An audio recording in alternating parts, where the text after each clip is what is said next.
Okay, we're going to be continuing with the engine replacement on this Wander Lodge that we're doing. If you've been following the story, it's going to get quite entertaining today. If you remember the first engine we bought for this bus that we're working on, we got on Facebook Marketplace, and after we got it here, it was delivered. It was filled with water, completely rusted, seized.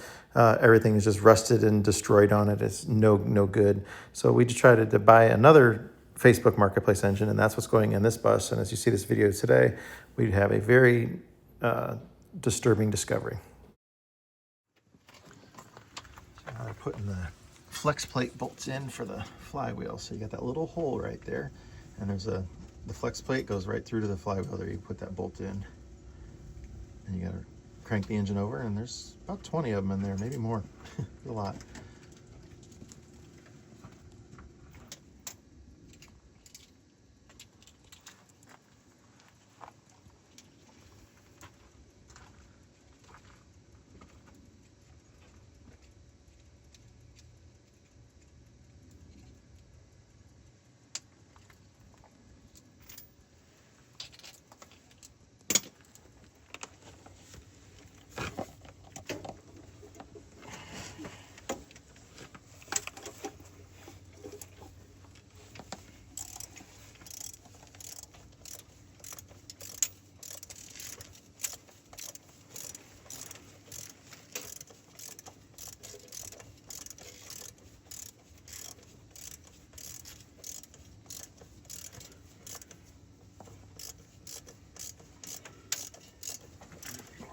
Turn it for you? Yeah.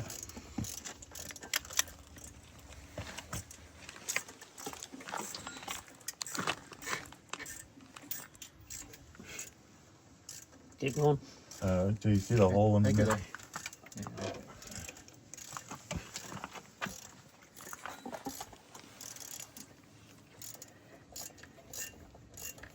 Don't drop it in the oil, Jonathan. You want me to hold it? It'll splash on Ethan's head. Yeah, that's all right. It's heavy. What's heavy? That filter. Okay, heavy. Oh, you drain the oil out of the bottom of it first.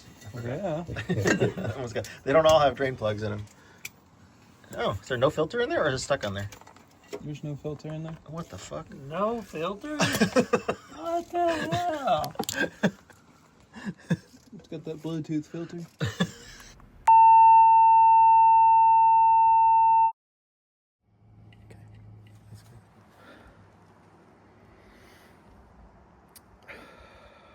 It's good.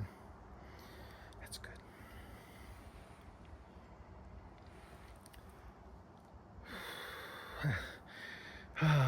Hey, if any of you are thinking of any of the last minute gift ideas for me, I have one.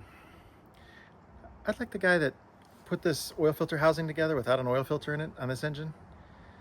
I want him brought from his happy slumber from his house right here tonight with a big ribbon on his head.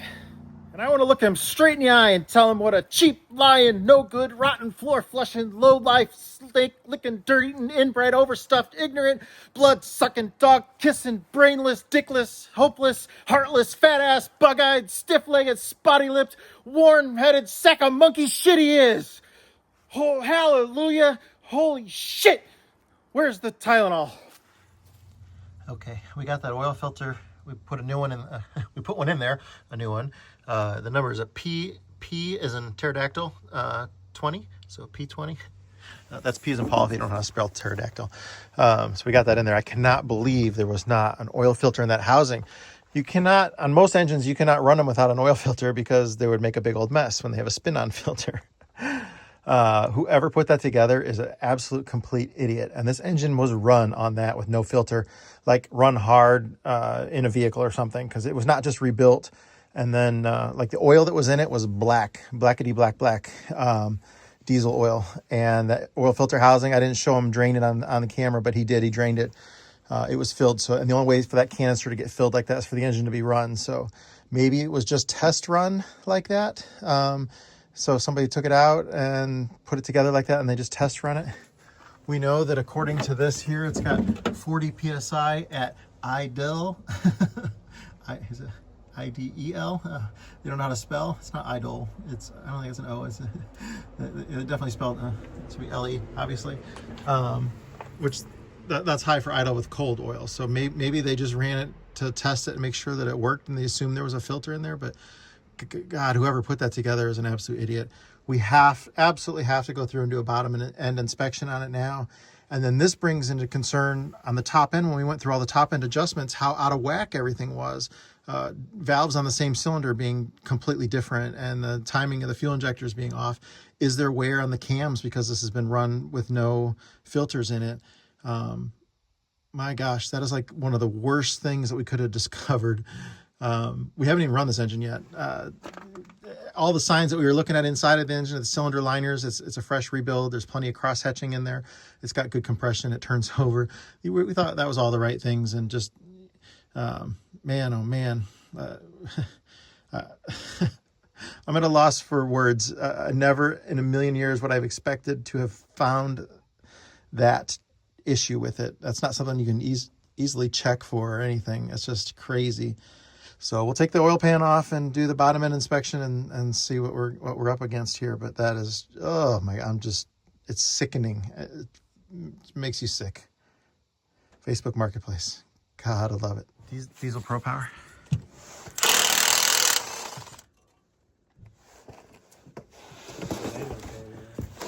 Miami.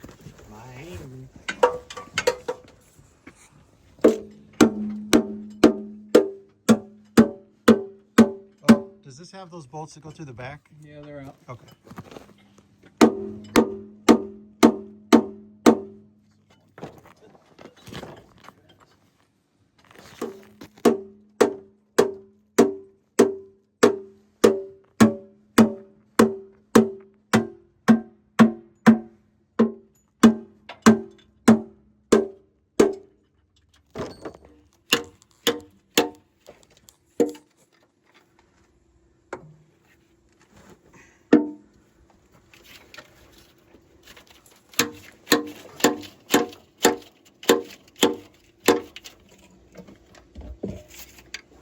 Always that tough to get off. They're hard sometimes. There's a better one.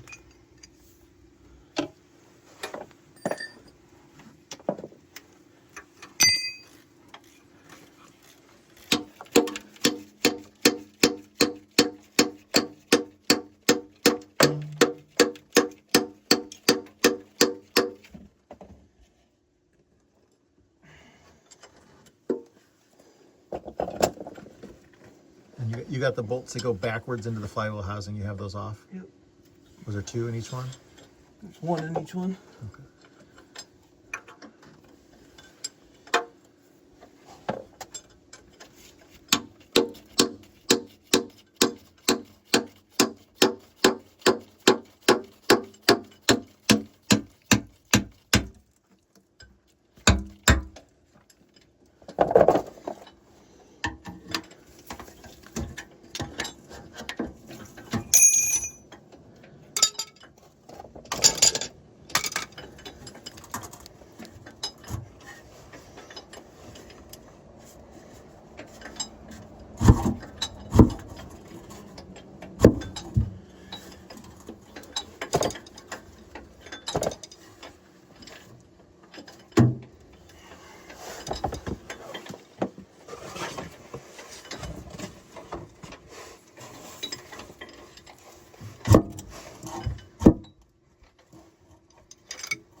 Fall if you get it?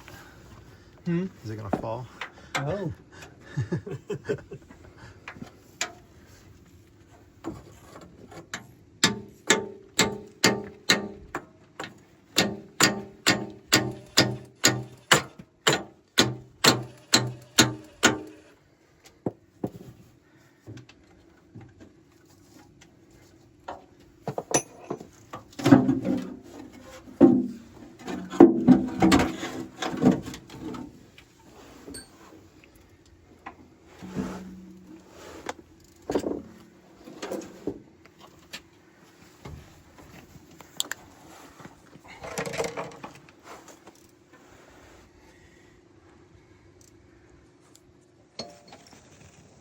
studs permanent.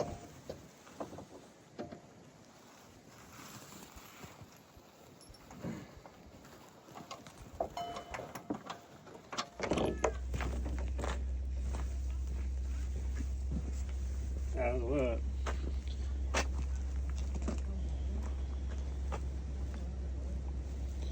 think it's had a lot of shit go through it.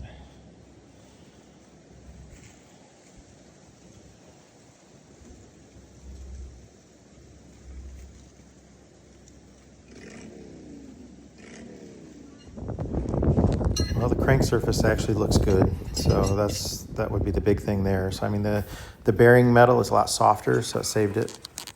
This is the bottom of the oil pan here. It does not look very good, but could be a lot worse, I guess.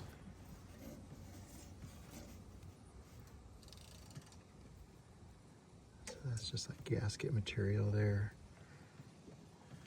It's a little gritty down there, but it's not horrible.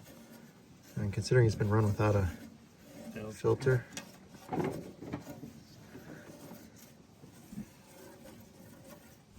Nope, nothing with part numbers on it.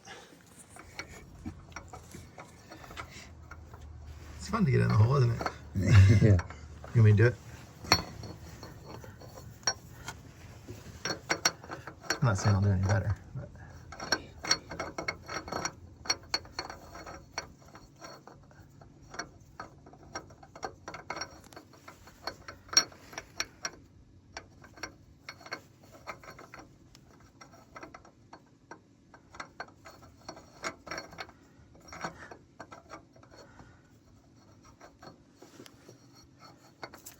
It'd help if I could see it.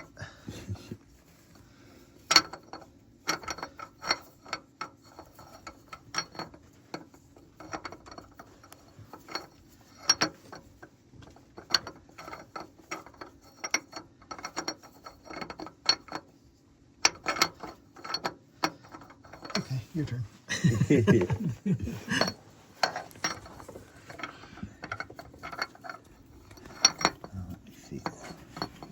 Was very nasty. Oil? Mm-hmm. Just dark and thin.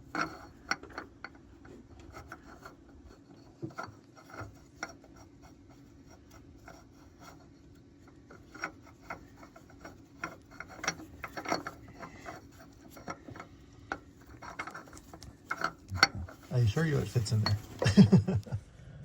Okay, we got the gaskets in for the turbo. So tomorrow we're going to get the turbo put back on here, and then we'll get all the cooling stuff hooked up on it, and it's got to put the starter back on it, and it's ready to hook up the fuel lines and prime it, and then it's ready to run. So we'll be test running it, and I have no reason to think it's not going to run. Everything I've seen says it's going to run. The only concern is how well it's going to run. We're gonna hope for the best on this one, because we told the bus owner, if this engine is something wrong with it, he needs to have his therapist on speed dial. We put fresh Dello straight 40 weight in here, so it's ready to go oil wise. The new filter's in it. We're gonna change. This was the fuel filter that was on his other engine, which was brand new. And then we got a second. The primary filter is new too. So yeah, but we still got to prime the fuel lines on the engine. But yeah, we'll have it running hopefully tomorrow, well, Monday. And then, my goodness, this is just the discovery of that oil filter not being in there, and that it's been run like that. The bottom end obviously is an issue. My recommendation is replace all the main bearings and rod bearings on it. It'd be nice to pull the heads and look at the cams and everything too, because those top adjustments are off. But let's run it and see what's going on with it. The one bearing that we did pull, I suspect they're all going to look like that, but there could be worse. But I'm guessing it wasn't run maybe very long without an oil filter, so maybe it got shipped without a filter, and then the place that had it that made sure it ran, they test ran it, but didn't know there wasn't a filter in there, so it only ran for a couple minutes. Because I really expected those bearings to be a lot worse than that. Still horrible, but it'll make it home for him with those if he doesn't want to do it now. I suspect it'll make it home, but it'd be nice to go after the bearings on it, plastic gauge it, read the crank looked good, but on the one, we only looked at a rod journal, we didn't look at mains.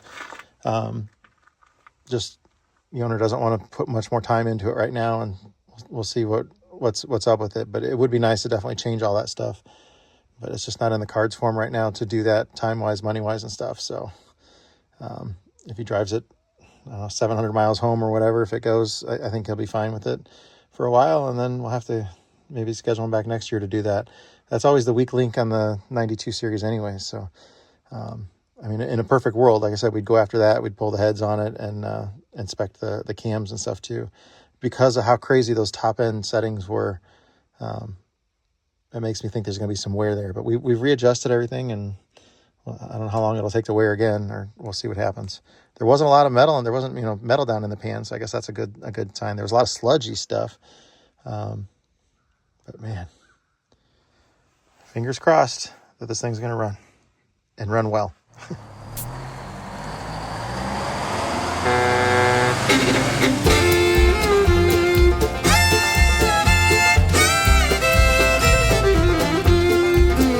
See him loading up his tools, check the air and all those duels. It's that bus grease monkey, don't you know? Well, he's got a long hard ride in on Lenny the Silver Sides. Get that bus grease monkey on the road. Well, he's got that hammer down and that 47 Hound. It's that bus grease monkey on the road. He travels all around and he's coming to your town. Get that bus grease monkey down the road.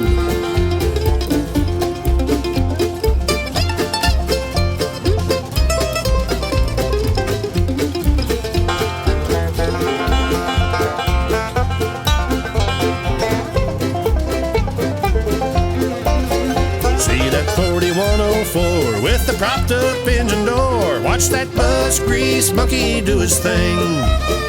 30 years behind that barn, 'cause it don't run worth a darn. Watch that bus grease monkey make it sing. He knows them Detroits, there's no doubt, upside down and inside out. It's that bus grease monkey, don't you know? Saving buses far and wide in that old blue Silver Sides. It's that bus grease monkey, don't you know?